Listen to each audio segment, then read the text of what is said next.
All right, here we go. So today we just want to extend one step further. So this is the last content for our test. We've been dealing with these rational expressions, and today we want to do something called simplify complex fractions. As you look at it, would everybody agree that there's more than one fraction here? I've got the one in blue. Got the one in red. I've got the one in green. There's three fractions, isn't there? You can't have more than one fraction. You need to just have one.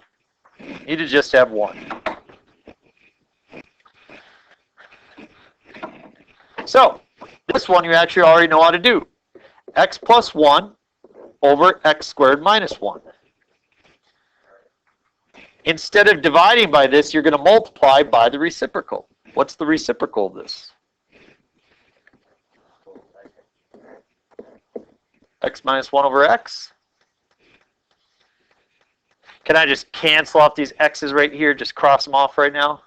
First I must factor. Very good. So I'm going to factor this. And I have x plus 1 over x plus 1 times x minus 1. X minus 1 over x. So now, instead of using the word cancel, we use the word reduce. What reduces here? X plus 1 over x plus 1 makes 1. And? So you're left with just 1 over x. We've already learned that, haven't we? So we're going to change it just a little bit. Look at this next expression. Before we can multiply by the reciprocal, we must create one fraction, just like you have here. So I'm going to rewrite this as 4 over 1 plus 1 over x. And number 4 can be written as 4 over 1. And then 5 would be 5 over 1 plus 2 over x.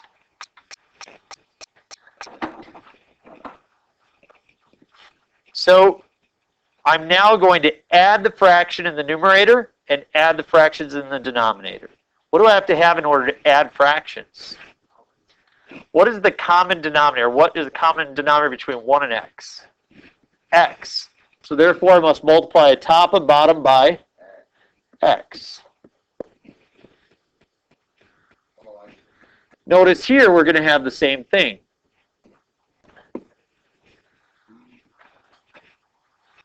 So, what's going to be the new denominator for this? X. What's this numerator going to be? 4x plus 1. Can we combine 4x and 1, or are they separate? So there's 4x plus 1, right? So that's the top. That's the top fraction.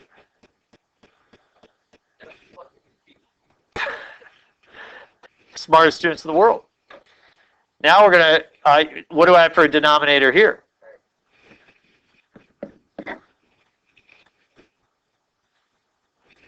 Five x plus 2. Can you add 5x plus 2, or are they different? They're different. So I got 5x plus 2. So now I have one fraction over one fraction. So remember before, when I had a fraction divided by a fraction, do I divide fractions? I don't divide fractions. What do? Multiply by the reciprocal. Thank you. The voice of reason speaks forth.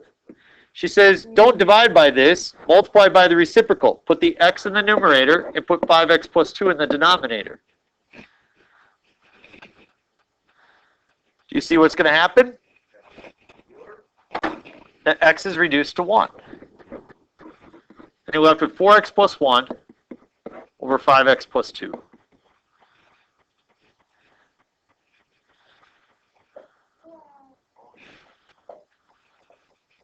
So, what are the steps? They're the same way every single time. Create one fraction in numerator and denominator. If you create one fraction in the numerator and denominator, remember that you have to find common denominators.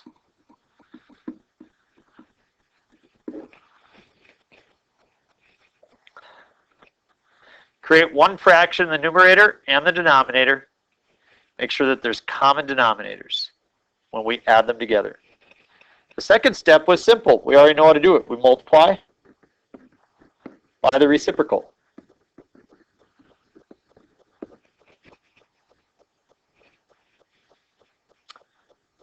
And the third step is just to simplify. You might notice that something might reduce and, as we've said, cancel. It's that same process each and every time. We need to be patient with it. Problems will look a little bit longer than normal, but there was a time where you thought the quadratic formula was impossible, and now you realize it's not that big of a deal. Same thing with complex fractions. Let's check it out. 1 over a minus b over 1 over b minus a. I'm going to rewrite this as 1 over a minus b over 1. And then in the denominator, 1 over b minus a over 1.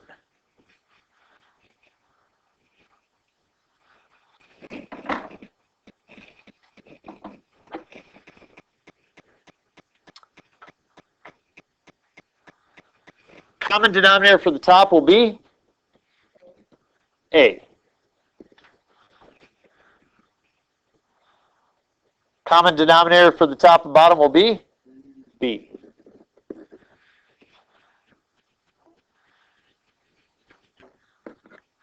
So, what is this new denominator? A.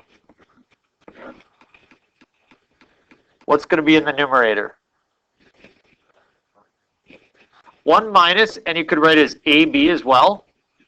B times A and A times B are the same because multiplication is commutative.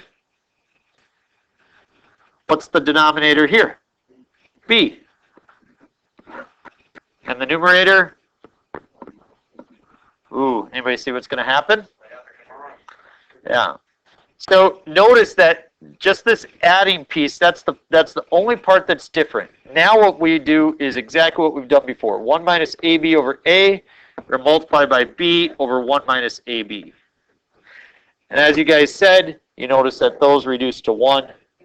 So you get B over A.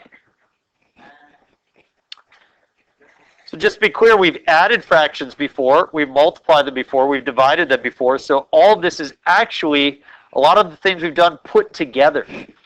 So it's a good review.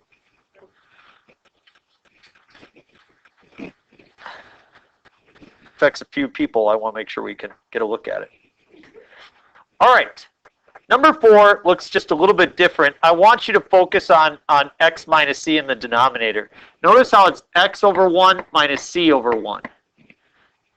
Can everybody agree that x over 1 minus c over 1 is the same thing as x minus c all over 1?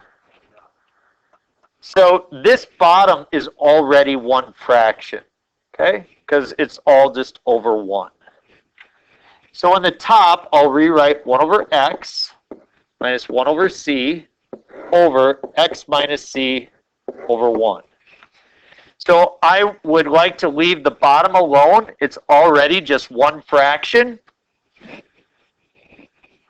Who knows what the common denominator will be for the top? X times c. We'll multiply top and bottom by x.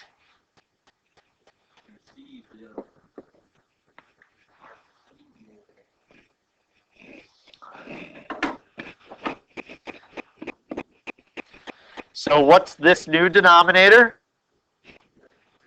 Cx. What's this new numerator? Yep, c minus x. On the bottom, I get x minus c. So we always do the same process. Once we get to here, we then multiply by.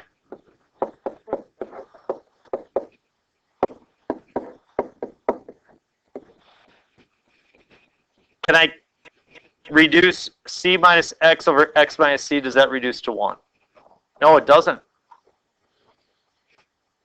They're not the same, so what can you do? Very good. If you factor a negative 1 out of this, what will happen to the c? It will turn from negative to, and the x will turn from positive to negative.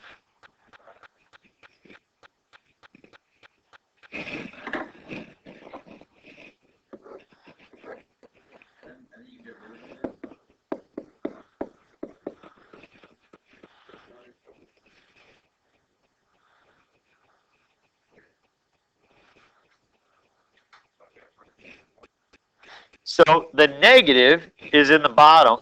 You could put the negative in the bottom. It could be at the top, or it could be out front. I usually put my negative in the top or out front. 2 more. You guys are doing great.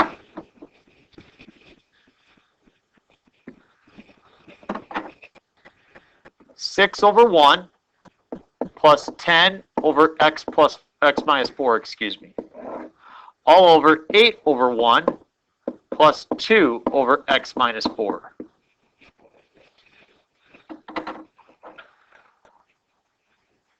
What will be the common denominator in the top? So I need to multiply this by x minus 4. In the bottom, we will have the same piece. X minus 4, x minus 4.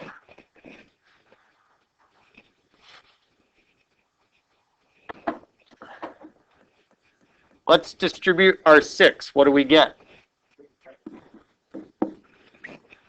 6x minus 24, but then we'll be adding what to it? 10. So negative 24 plus 10. What's the new denominator?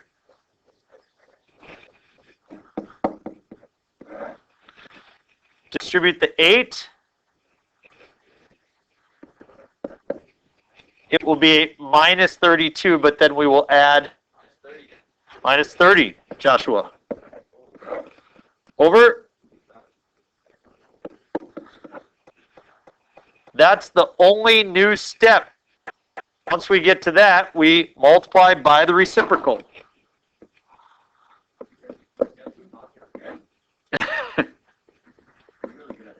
Thank you. Appreciate the compliment. It's very kind. What can you cross out? Very good. So you see, you reduce the x minus 4s to 1, so those we can draw lines through. We get 6x minus 14 over 8x minus 30. Is that my final answer? Joshua ate his Wheaties today. He says, I see it. You can also factor a 2 out of the top. And you can factor a 2 out of the bottom.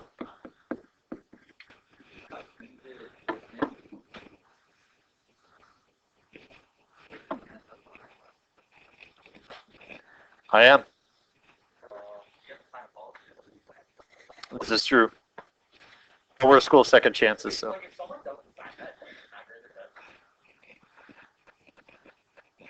The last one. X minus 5 over 1. 18 over x plus 2. All over x plus 7 over 1 plus 6 over x plus 2. We all see the common denominator, x plus 2. So I'll multiply top and bottom here by x plus 2. I'll multiply top and bottom here by x plus 2.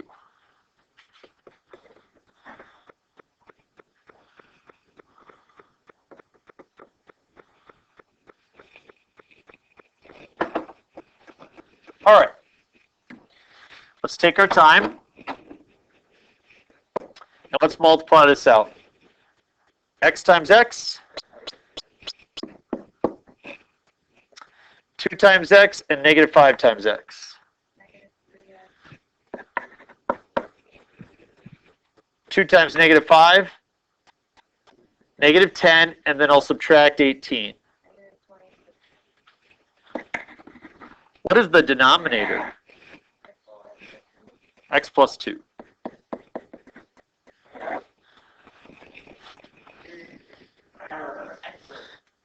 X squared?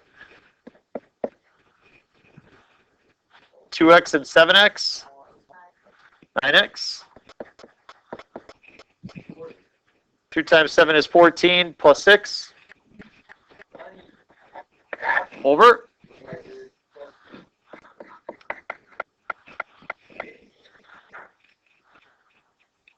Looks bad. Kind of tempting to just start canceling things off, right? But what do you have to do before you cancel stuff? You need to factor. Does x squared minus 3x minus 28 factor? What are two numbers multiplied by negative 28 that add a negative 3? Good.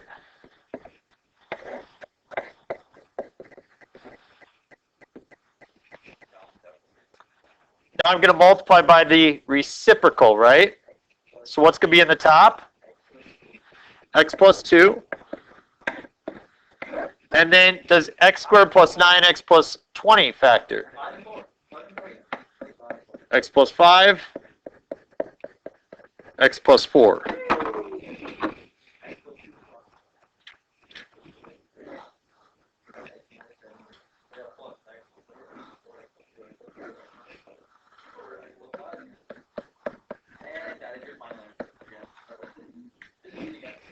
Cancel out the x's? No. Oh, thank you. Good job, you guys. Way to go. Very proud of you.